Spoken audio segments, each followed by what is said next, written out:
Class 12 की physics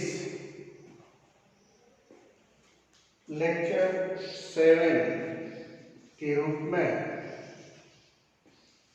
अवगत कराना चाहते हैं। लेक्चर 7 आपका बेटा लेक्चर 7 है क्लास 12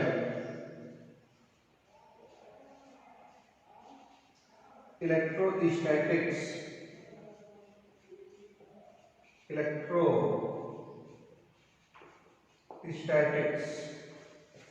तो लेक्चर 7 बेटा क्लास 12 इलेक्ट्रोस्टैटिक्स। अब इसमें आपको ये हमें बताना है बेटा कि इलेक्ट्रिक चार्ज और मास, इलेक्ट्रिक चार्ज और मास दो क्वांटिटी है।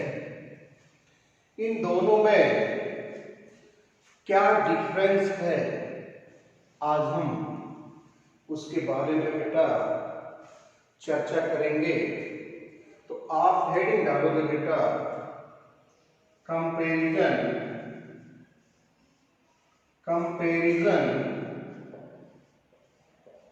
Comparison of charge and mass. ये आपकी हेडिंग है बेटा, यानी इसकी हिंदी हो गई बेटा आवेश और द्रव्यमान में तुलना। तो आवेश और द्रव्यमान में तुलना किया जाए बेटा,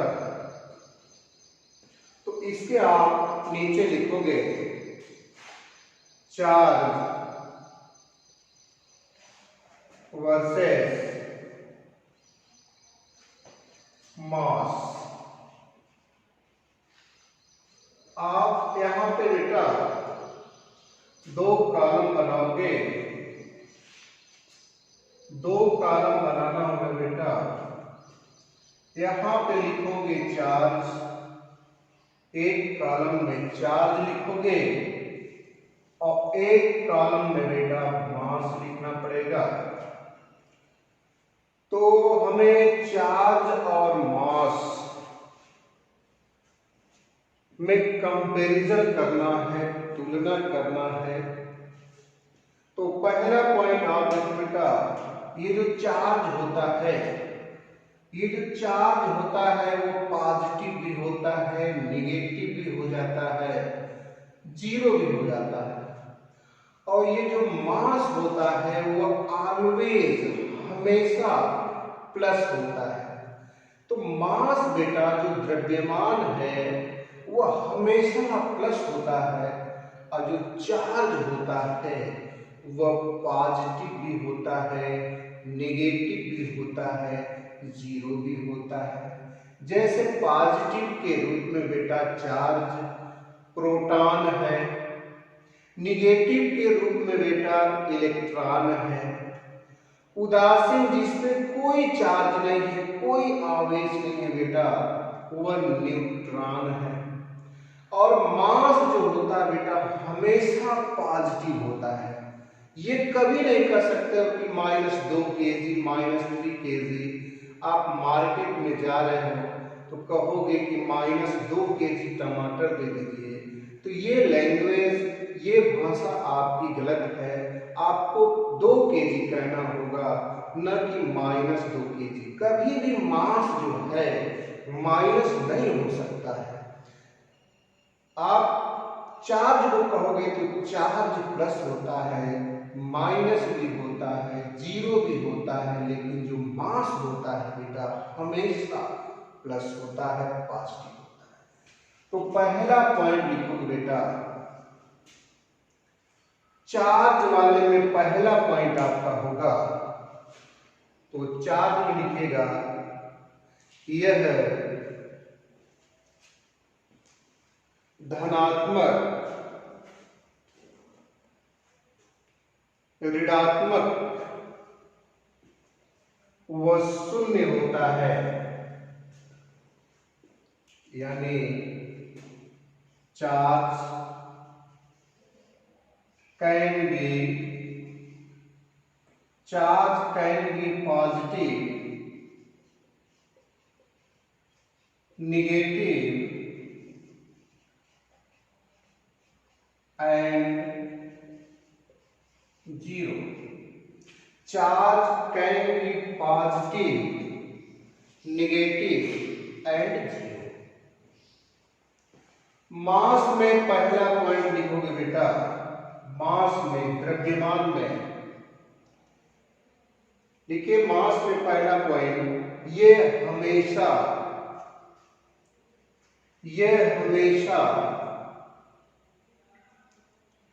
धनात्मक होता है,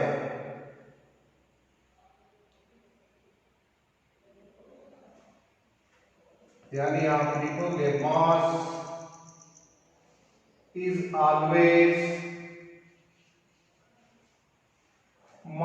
is always positive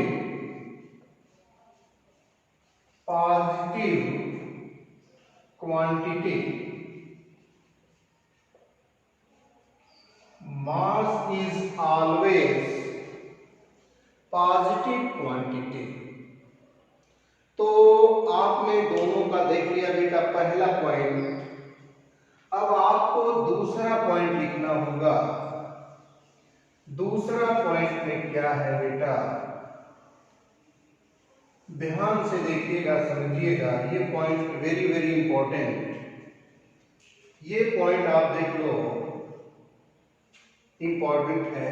चार्ज जो होता है बेटा, जो आवेश है, इलेक्ट्रिक चार्ज है, ये संरक्षित है, कंजर्व है। इसको एक रूप से दूसरे रूप में आप बदलते हो, चेंज करते हो, एक बॉडी से दूसरे बॉडी में ट्रांसफर करते हो। मास जो होता है बेटा, जो द्रव्यमान होता है, वह संरक्षित नहीं, ध्यान दीजिएगा, मास संरक्षित नहीं है। क्यों? अगर कोई भी पार्टिकल, कोई भी वस्तु, कोई भी कण, अगर वेलोसिटी ऑफ लाइट से अगर चलना शुरू कर दे बेटा, तब वह द्रव्यमान ऊर्जा के रूप में बदल जाता है। और यह भी सही है, ऊर्जा को द्रव्यमान में भी रूपांतरित किया जा सकता है, जैसा कि आइंस्टीन ने E बराबर mc², m मास है बेटा, E एनर्जी है, c जो है वेलोसिटी ऑफ लाइट है। तो आइंस्टीन ने ये बताए कि यदि कोई भी कण, कोई भी वस्तु अगर प्रकाश की चाल से या लगभग प्रकाश की चाल से गति करती हो, तब उसका जो मास होता है, जो द्रव्यमान होता है, वह ऊर्जा में, एनर्जी में परिवर्तित हो जाता है। और इसका उल्टा भी सही है, उस ऊर्जा को पुनः द्रव्यमान में भी बदला जा सकता है। लेकिन चार्ज को चार्ज ही के रूप में ट्रांसफर किया जाता है। अगर चार्ज है तो चार्ज के ही रूप में जाएगा। लेकिन मास बेटा, द्रव्यमान, मास जो है, अगर वो पार्टिकल, यदि वह कण वेलोसिटी ऑफ लाइट से मूव करे, तो वह मास एनर्जी में तब्दील हो जाएगा, बदल जाएगा। और यह भी उसका उल्टा भी सही है। क्या उल्टा सही है?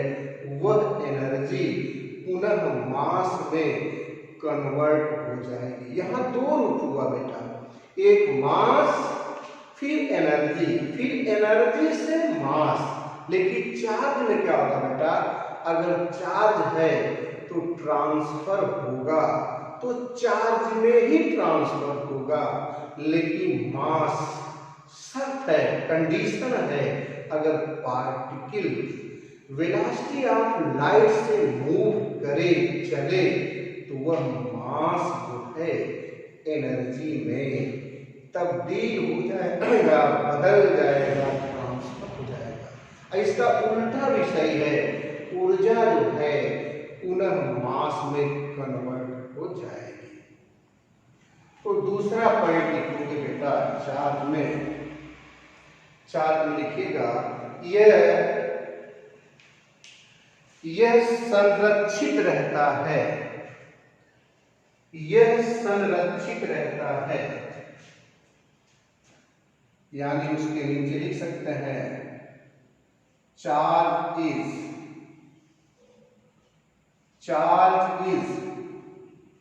कंजर्व,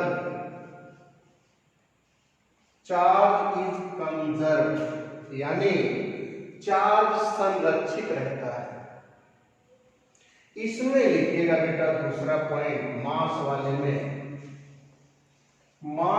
में आप लिखोगे, देखिए यह संरक्षित नहीं रहता है, यह संरक्षित नहीं रहता है यदि कोई कण या वस्तु प्रकाश की चाल से चलना शुरू कर दे,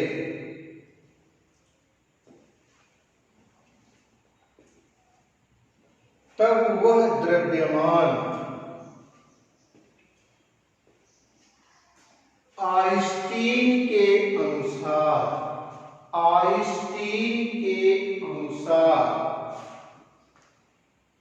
ऊर्जा के रूप में परिवर्तित हो जाएगा।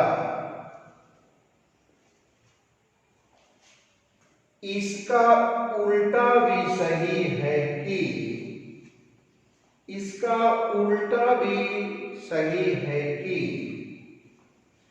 वह ऊर्जा पुनः द्रव्यमान में बदल सकती है।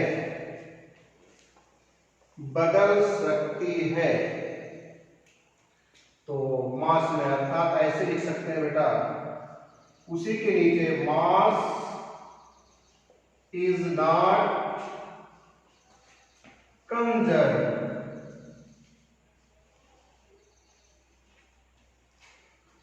Mass is not conserve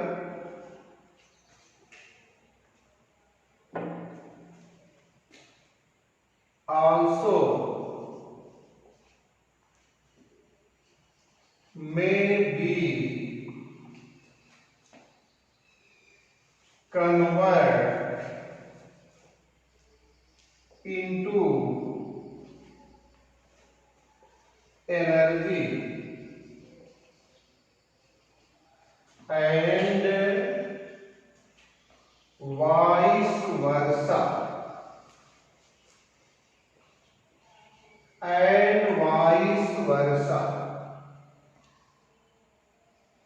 vice versa का मतलब बेटा, वाइस वर्सा जो अंग्रेजी का शब्द है, इसका मीनिंग है किसी चीज का अपोजिट, विपरीत।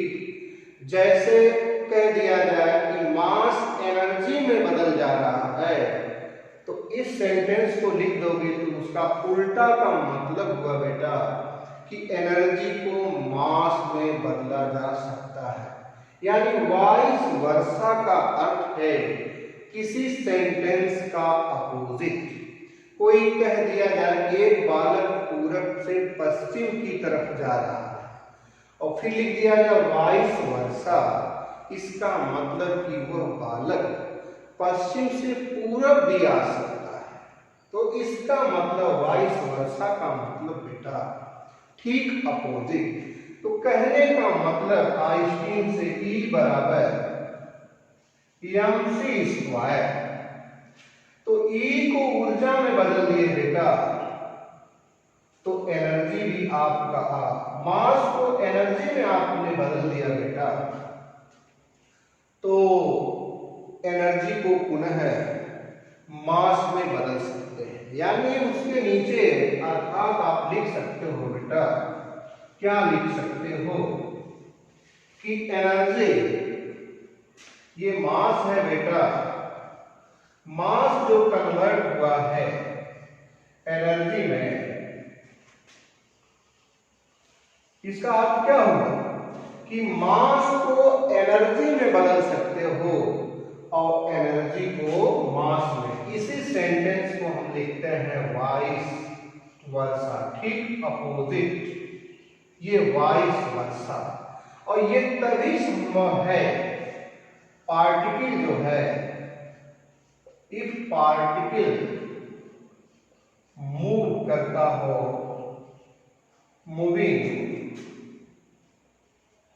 मूव करता हो पार्टिकल किससे, विथ वेलोसिटी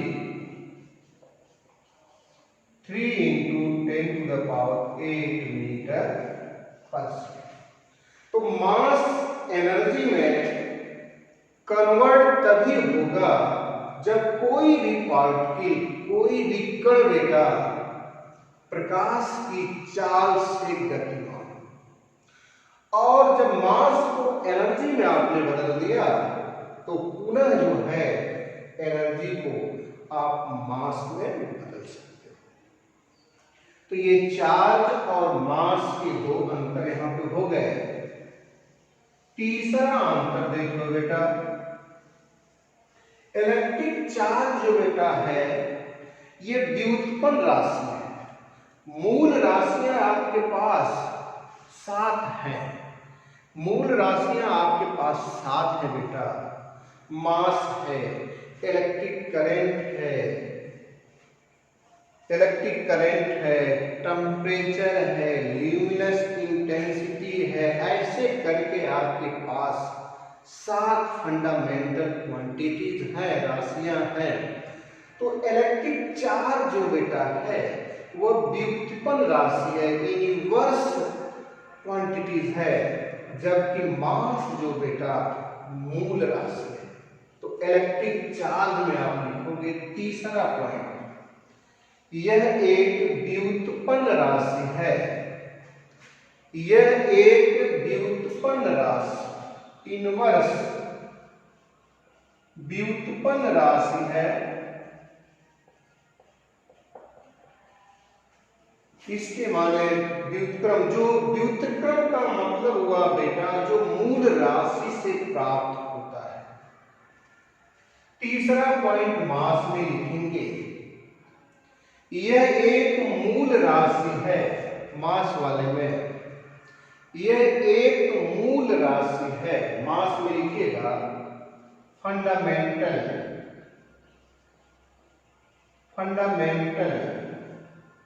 क्वांटिटीज, क्या क्वांटिटी, फंडामेंटल राशि है, मूल राशि है।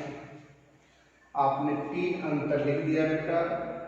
चौथा हम लिखने जा रहे हैं, इलेक्ट्रिक चार्ज जो होता है बेटा ये वेलोसिटी पे निर्भर नहीं है, वेलोसिटी पे डिपेंड नहीं है, लेकिन मास जो होता है बेटा वो वेलोसिटी पे डिपेंड होता है।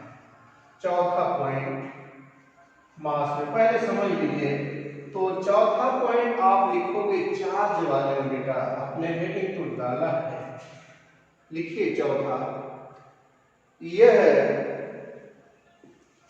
वेग पर निर्भर, वेलोसिटी पर निर्भर नहीं रहता है, यह वेलोसिटी पर निर्भर नहीं रहता है। मास वाले में लिखिएगा बेटा, यह वेलोसिटी पर यानी वेग पर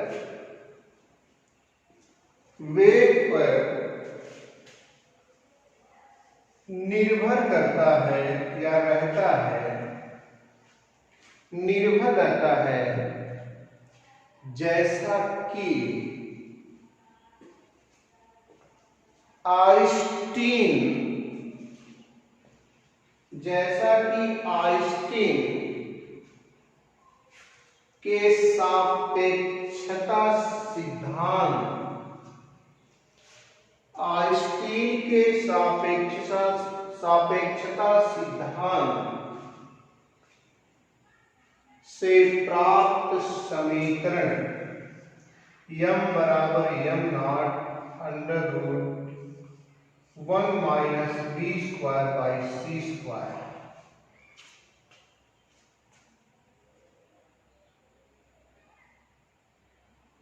one minus B square upon C square.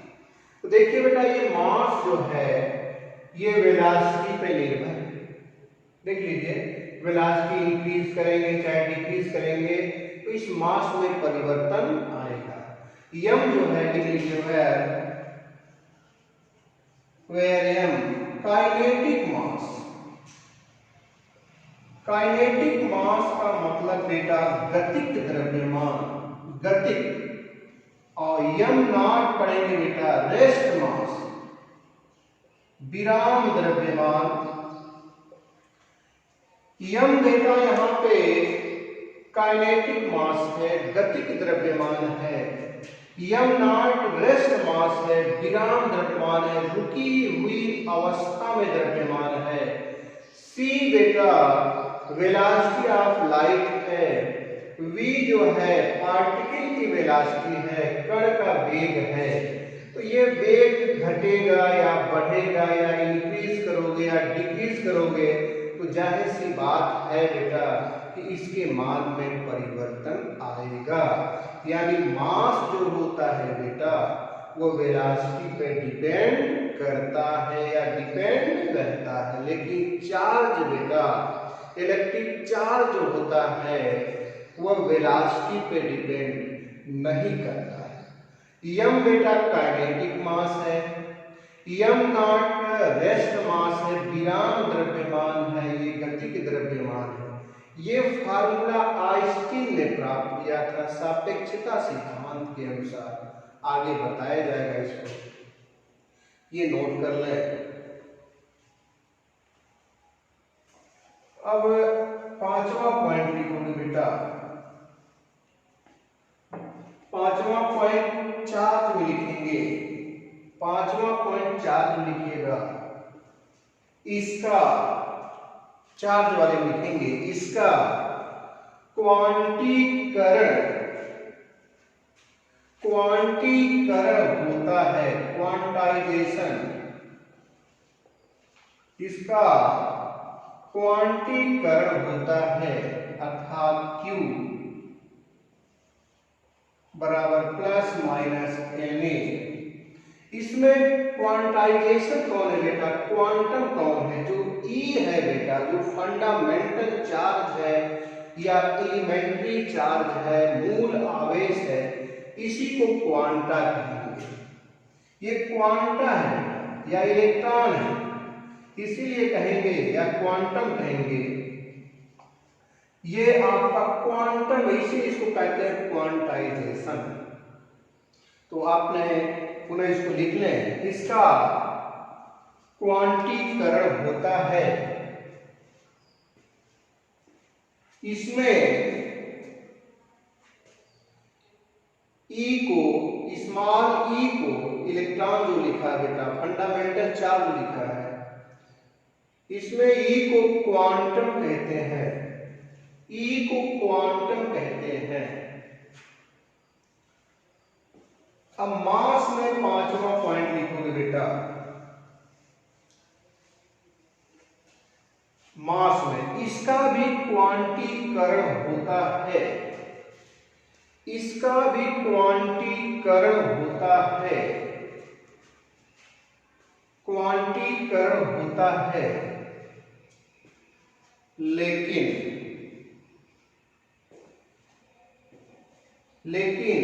आज तक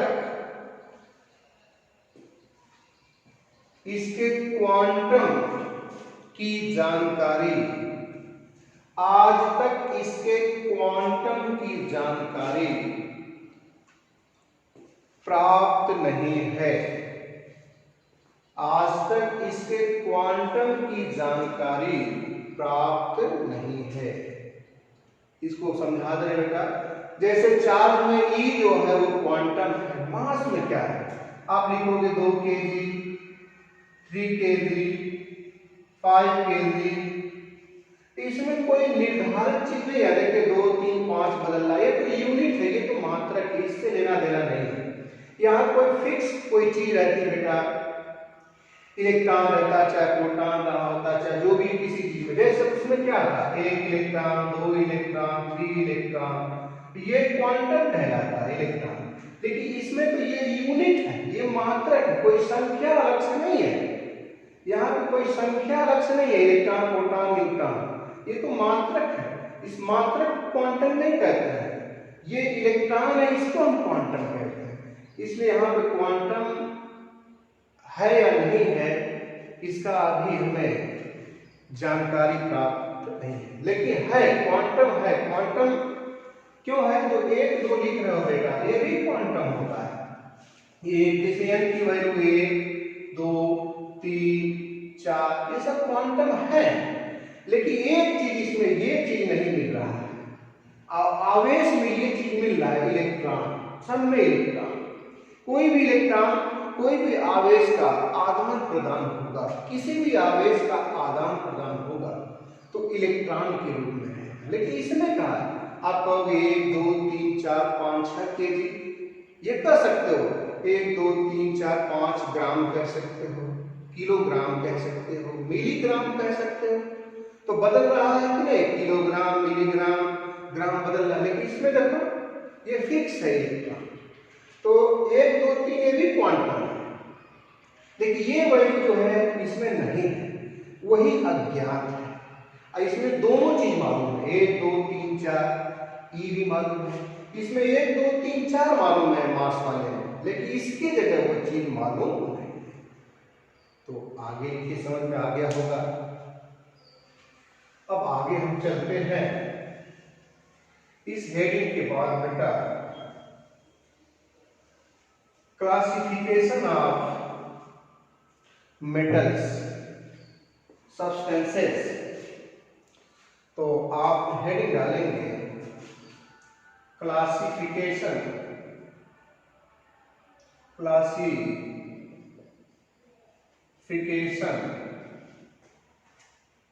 of substances. Classification of substances बेटा पदार्थों का वर्गीकरण, पदार्थों का वर्गीकरण बेटा। तो आप इसमें वर्गीकरण में 3 पदार्थ पढ़ोगे बेटा। एक चालक होता है, एक कुचालक होता है, तीसरा अर्धचालक होता है। तो 3 चीज पढ़ोगे। क्या पढ़ोगे बेटा? चालक, कुचालक और अर्धचालक। तो अब इसमें हेडिंग पहली बनेगी बेटा, आप हेडिंग डालोगे चालक, नंबर 1 चालक, कंडक्टर्स,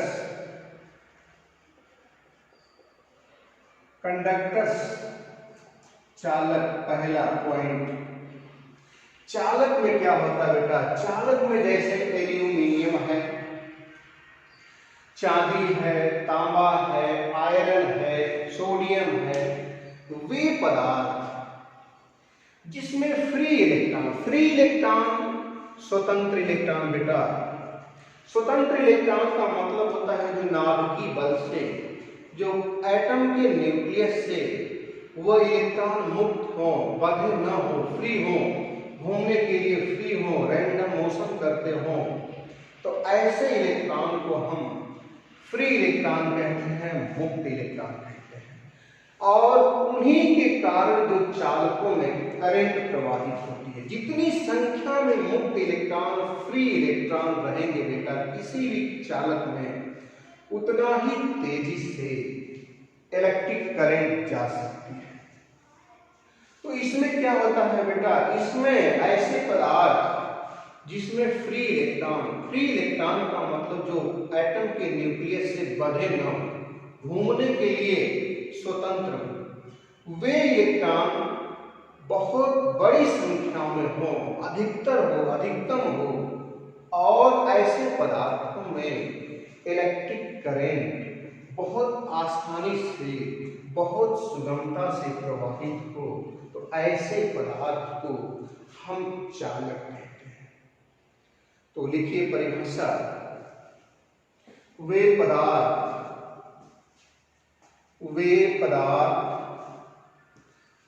जिनमें स्वतंत्र इलेक्ट्रॉनों की संख्या,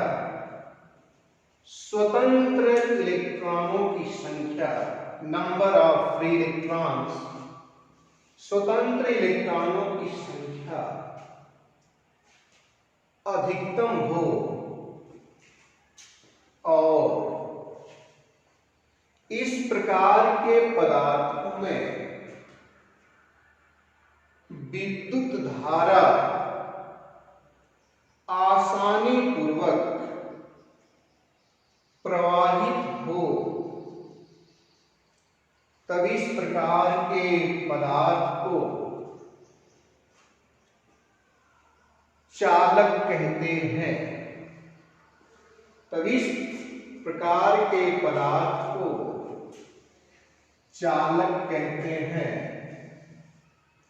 आप एग्जाम्पल में लिख लो बेटा, ये मेटल्स हो जाएंगे। मेटल्स में आपका बेटा Ag है, Cu है कॉपर, एल्यूमिनियम है बेटा, आयरन है, ये तमाम ऐसे चीज हैं etc। ह्यूमन बॉडी में भी करंट जाती है बेटा, ह्यूमन बॉडी, अर्थ में भी करंट जाती है बेटा, पृथ्वी, देखिए पृथ्वी की क्षमता बहुत अधिक है बेटा, कैपेसिटी बहुत अधिक है, इसलिए हमें महसूस नहीं होता है। ह्यूमन बॉडी में भी करंट जाती है, सिल्वर में जाती है, Cu में जाती है, एल्युमिनियम में जाती है, आयरन में जाती है, और etc बहुत सारे एलिमेंट हैं।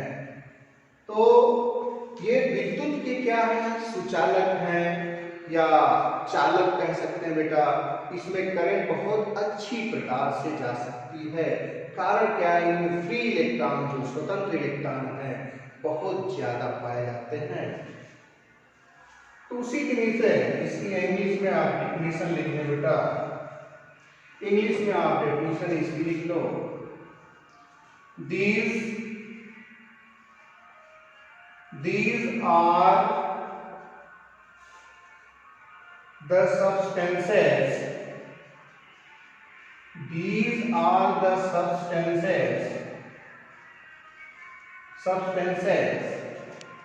which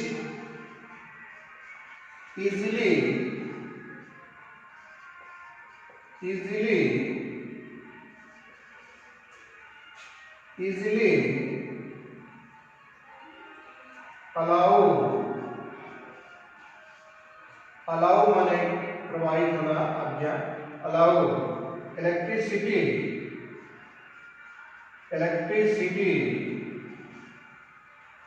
to pass through them, close double inverted comma. These are the substances which easily allow electricity to pass through them।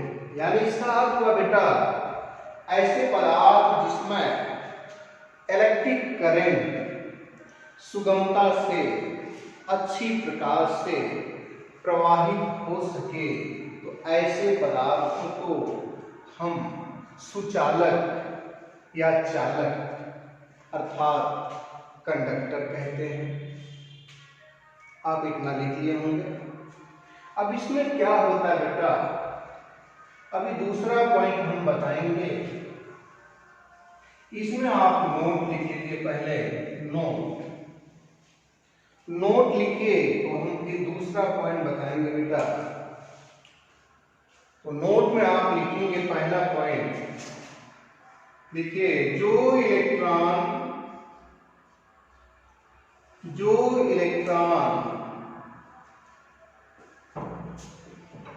परमाणु के नाभिक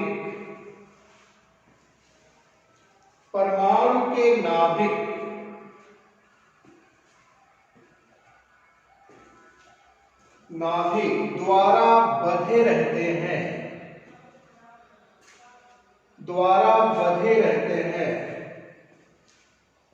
तब इस प्रकार के इलेक्ट्रॉनों को बाउंड इलेक्ट्रॉन, बद्ध इलेक्ट्रॉन, बाउंड इलेक्ट्रॉन्स, बद्ध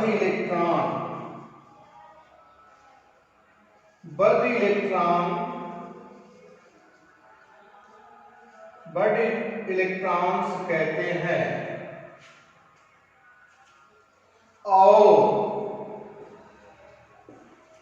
जो इलेक्ट्रॉन परमाणु के नाभिकीय बल से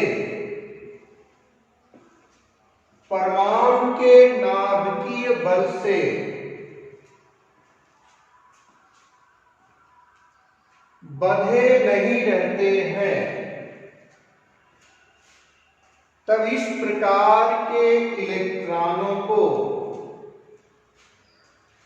स्वतंत्र इलेक्ट्रॉन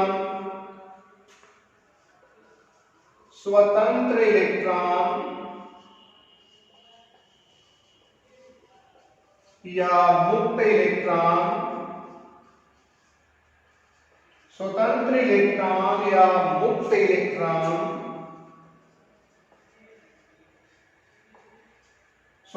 इलेक्ट्रॉन या मुक्त इलेक्ट्रॉन कहते हैं।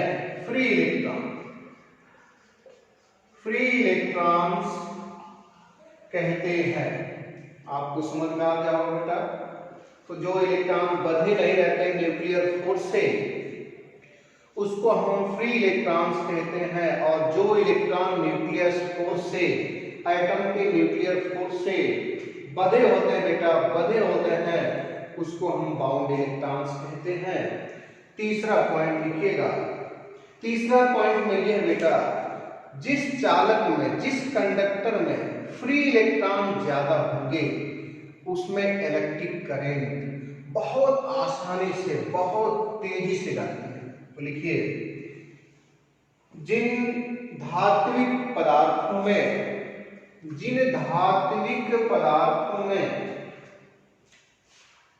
स्वतंत्र इलेक्ट्रॉनों की संख्या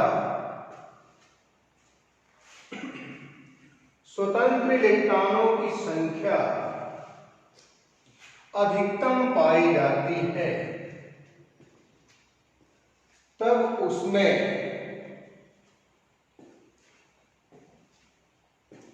विद्युत धारा बहुत आसानी से या सुगमता से प्रवाहित होती है। जैसे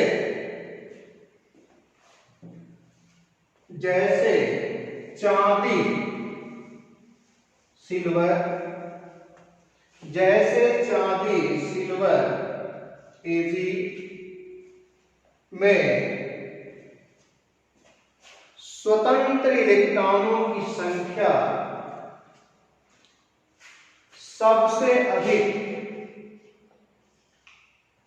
5.8 10⁻23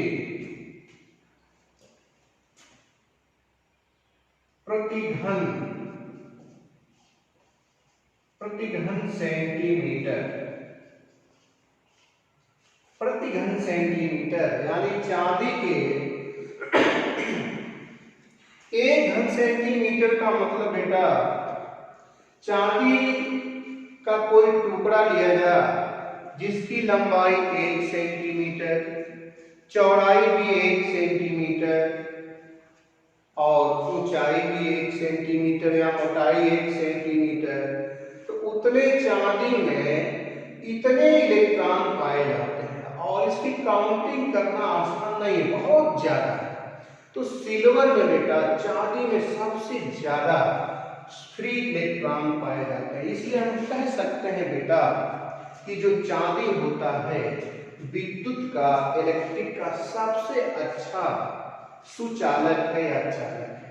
और कॉपर के लिए इतना होता है बेटा 8.3 और 10⁻22 होता है। ये किसके लिए बेटा? ये कॉपर के लिए है। तो कॉपर बता सकते हैं, कॉपर के लिए, ये सिल्वर के लिए बेटा। तो सिल्वर जो है बेटा इलेक्ट्रिक का सबसे अच्छा सुचालक है, चालक है। उसके बाद किसका नंबर आता है बेटा?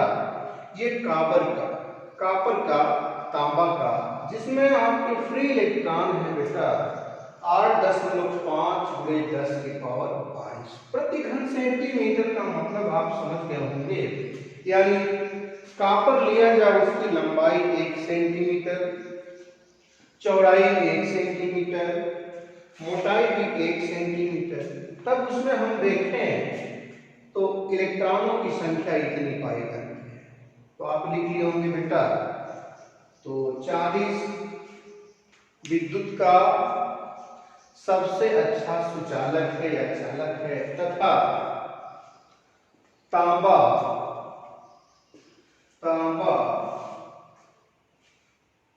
विद्युत का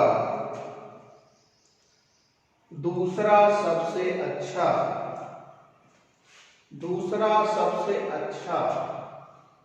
सुचालक है। तो ये बेटा कंडक्टर की परिभाषा हो गई, सुचालक की परिभाषा हो गई, चालक की परिभाषा हो गई। अब हमें कुचालक बताना है। दूसरा पॉइंट हो गया बेटा आपका। तो दूसरा पॉइंट है आपका कुचालक या विद्युत रोधी भी बोलते हैं बेटा, या विद्युत रोधी, यानी जो विद्युत को क्या करता हो, रोकता हो, विद्युत रोधी। इसको हम कहेंगे इंसुलेटर बेटा, इंसुलेटर्स अथवा नॉन कंडक्टिंग का मतलब बेटा आप समझ रहे होंगे। कंडक्टिंग माने चालक और नाम सब लग गया तो कुचालक हो गया।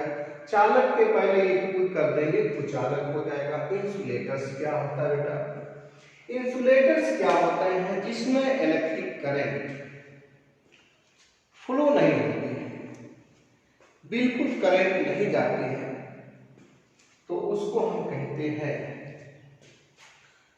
कुचालक कहते हैं। ऐसे पदार्थ जिसमें इलेक्ट्रिक करंट नहीं जाती, फ्लो नहीं करती है, प्रवाहित नहीं होती है, तो ऐसे पदार्थों को हम क्या कहते हैं बेटा? इंसुलेटर्स कहते हैं, नॉन कंडक्टिंग कहते हैं। तो लिखिए, ऐसे पदार्थ जिसमें स्वतंत्र इलेक्ट्रॉनों की संख्या लगभग नगण्य हो, नगण्य माने नहीं के बराबर, लगभग नगण्य हो, अर्थात इसमें विद्युत धारा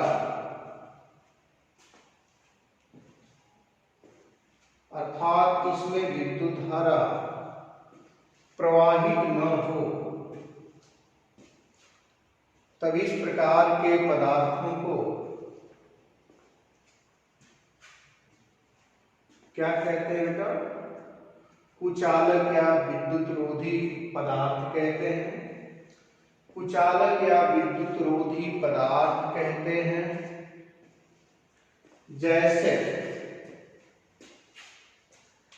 जैसे आप देखिए वैकेलाइट एक प्लास्टिक का रूप है बेटा, प्लास्टिक के रूप में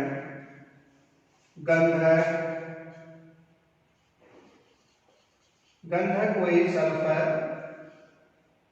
वैकेलाइट ये प्लास्टिक है बेटा। और तमाम इसमें आता है, माइका का नाम सुने होंगे। ग्लास में भी करंट नहीं जाती बेटा, ग्लास है। मोम भी है, वैक्स मोम भी है बेटा आपका, रबर भी है। तो ये तमाम ऐसे पदार्थ हैं बेटा जो इलेक्ट्रिक के क्या हैं, विद्युत धारा के क्या हैं, कुचालक है। इसमें इलेक्ट्रिक करंट नहीं जाती है इसे। तो ऐसे पदार्थ को क्या कहते हैं बेटा, कुचालक कहते हैं। तो एग्जाम्पल आपने लिख लिया होगा।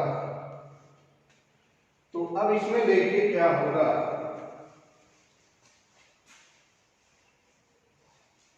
ये भी आपको समझ आ गया होगा। इसमें फ्री इलेक्ट्रॉन नहीं पाए जाते हैं बेटा। तो आप इंग्लिश में लिख लेंगे definition, these are the substances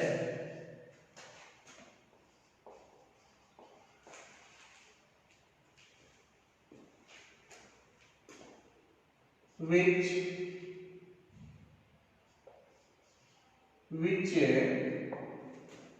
do not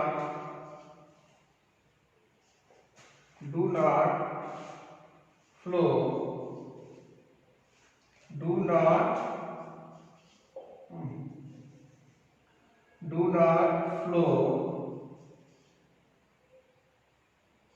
electric current, do not flow electric current. तो ऐसे पदार्थों में आप इलेक्ट्रिक करंट फ्लो नहीं कर सकते हैं। तो ऐसे पदार्थों को क्या कहते हैं बेटा, क्या कहा जाता है, नॉन कंडक्टिंग या इंसुलेटर। अर्थात हम कह सकते हैं कि ये कुचालक है, इसमें इलेक्ट्रिक करंट नहीं जा सकती, विद्युत धारा प्रवाहित नहीं हो सकती। अब तीसरा बेटा आता है अर्धचालक। तीसरा हेडिंग डालेंगे अर्धचालक। अर्धचालक में क्या होता है, ये सेमी कंडक्टर है बेटा, सेमी कंडक्टर। तो सेमी कंडक्टर्स में क्या होता है बेटा, इसमें इलेक्ट्रॉन न तो अधिक पाए जाते हैं मुख्य इलेक्ट्रॉन, और न तो कम पाया जाता है। इसमें विद्युत धारा मध्यम में जा सकती है, आप सुगमता से ले जा सकते हैं, यानी इसमें मीडियम तौर पे इलेक्ट्रिक करंट जा सकती है। और इसमें जो फ्री इलेक्ट्रॉन होते हैं, स्वतंत्र इलेक्ट्रॉन होते हैं, न तो अधिक पाए जाते हैं और न तो कम पाए जाते हैं। कहने का मतलब सेमी नाम दिया गया बेटा, ये चालक और कुचालक के बीच ही में रहता है। ये चालक और कुचालक, कुचालक में करंट नहीं जाती है और चालक में जाती है। इसमें भी करंट जाती है, लेकिन अच्छी तरह से नहीं जाती है, कठिनाई से करंट जाती है। तो ऐसे पदार्थों को क्या कहते हैं, सेमी कंडक्टर। इनकी पहचान क्या है बेटा, इनके बाहरी कक्ष ऐसे पदार्थ होंगे जिनके परमाणु के बाहरी कक्षा में, परमाणु के बाहरी कक्षा में इलेक्ट्रॉनों की संख्या जो होगी, जो संयोजी इलेक्ट्रॉन होंगे, वह 4 होंगे। जैसे बेटा सिलिकॉन ले लो, सिलिकॉन 14 है, तो 2 8 4, बाहरी कक्षा में 4। जर्मेनियम ले लो बेटा, जर्मेनियम का क्या होगा, 2 8 हो गया, फिर क्या होगा 18 और फिर ये 4 हो जाएगा। देख लीजिए 8 2 10 28 4, बाहरी कक्षा में 4। कार्बन देख लो बेटा 6 होता है, 2 और। तो इन पदार्थों में करंट अच्छी तरह से नहीं जाती है, कठिनाई से जाती है। और इन पदार्थों की पहचान क्या है बेटा, इनके परमाणुओं के बाहरी कक्षा में जो इलेक्ट्रॉनों की संख्या होगी वो कितनी होगी, 4 होगी। तो समझ लीजिएगा कि वह क्या है, सेमीकंडक्टर है, अर्धचालक। लिखिए परिभाषा लिखिए, ऐसे पदार्थ जिनमें स्वतंत्र इलेक्ट्रॉनों की संख्या, जिनमें स्वतंत्र इलेक्ट्रॉनों की संख्या न तो अधिकतम हो और न ही न्यूनतम, न तो अधिकतम हो और न ही न्यूनतम, और इन पदार्थों में विद्युत धारा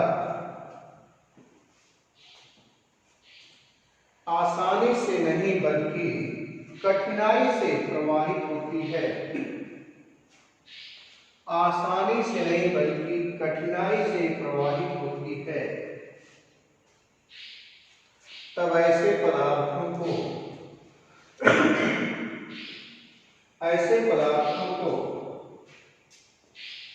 अर्धचालक कहते हैं। इन पदार्थों की पहचान यह है कि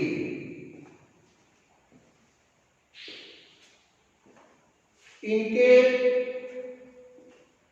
परमाणुओं के बाहरी कक्षा में प्रायः 4 इलेक्ट्रॉन पाए जाते हैं।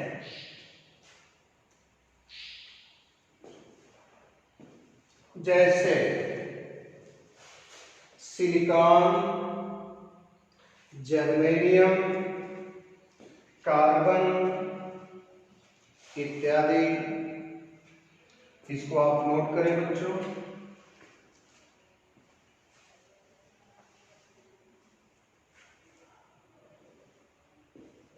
ये सेमीकंडक्टर है,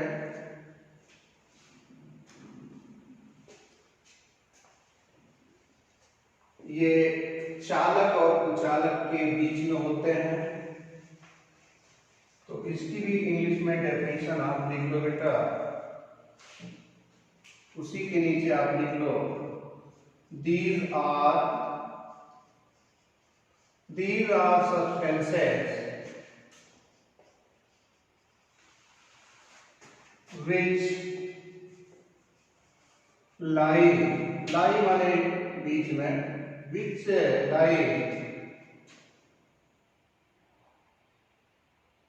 lie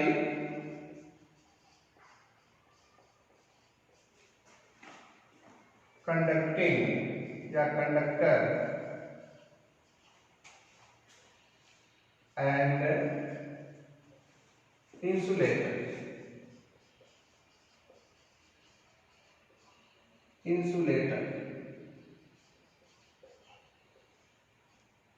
तो ये कंडक्टर्स और इंसुलेटर के बीच में होते हैं बेटा। इसी को हम क्या कहते हैं, सेमीकंडक्टर। सेमीकंडक्टर में आप फ्री इलेक्ट्रॉन मीडियम में होते हैं, न ज्यादा होते हैं न कम होते हैं। और कंडक्टर में क्या होता है बेटा, जो फ्री इलेक्ट्रॉन होते हैं, जो घूमने के लिए स्वतंत्र होते हैं, जो मुक्त होते हैं, वो काफी ज्यादा होते हैं। जैसे सिल्वर में सभी धातुओं से अधिक फ्री इलेक्ट्रॉन पाए जाते हैं। सबसे ज्यादा फ्री इलेक्ट्रॉन जो घूमते हैं वो होते हैं 5.8 × 10⁻⁸ 23 प्रति घन सेंटीमीटर इतने इलेक्ट्रॉन पाए जाते हैं बेटा, बहुत काफी ज्यादा है। इन्हीं के कारण जो है विद्युत धारा प्रवाहित होती है। तो चालकों में, धात्विक चालकों में जैसे सिल्वर है, आपका तांबा है, आयरन है, एल्यूमिनियम है, इन सब में जो ये धात्विक चालक है बेटा, अगर विद्युत धारा का कहे कोई उत्तरदायी कौन है, इसमें करंट किसके द्वारा जाती है, तो आप डायरेक्ट कहिएगा कि फ्री इलेक्ट्रॉन के द्वारा, स्वतंत्र इलेक्ट्रॉन के द्वारा करंट प्रवाहित होती है। इसमें करंट का जो उत्तरदायी है, जो भूमिका अदा करता है, वह है इलेक्ट्रॉन। इसमें धात्विक चालकों में तो आपने कंडक्टर भी पढ़ा बेटा, आपने इंसुलेटर भी पढ़ा, सेमीकंडक्टर भी पढ़ा। तो इस प्रकार आज का लेक्चर यहीं पे समाप्त होता है। हमें उम्मीद है कि आप नोट बनाते होंगे, नोट अवश्य बनाएं। समय बीतता जा रहा है, इसलिए आप इसको अच्छी तरह से नोट बनाएंगे। जितने भी लेक्चर दिए जा रहे हैं, आप क्रम से लेक्चर को सुनिए और उसका नोट बनाएं। इसी के साथ आज का लेक्चर समाप्त होता है और आगे सभी बच्चों को अच्छे स्वास्थ्य और अच्छे भविष्य की हार्दिक शुभकामनाएं। धन्यवाद।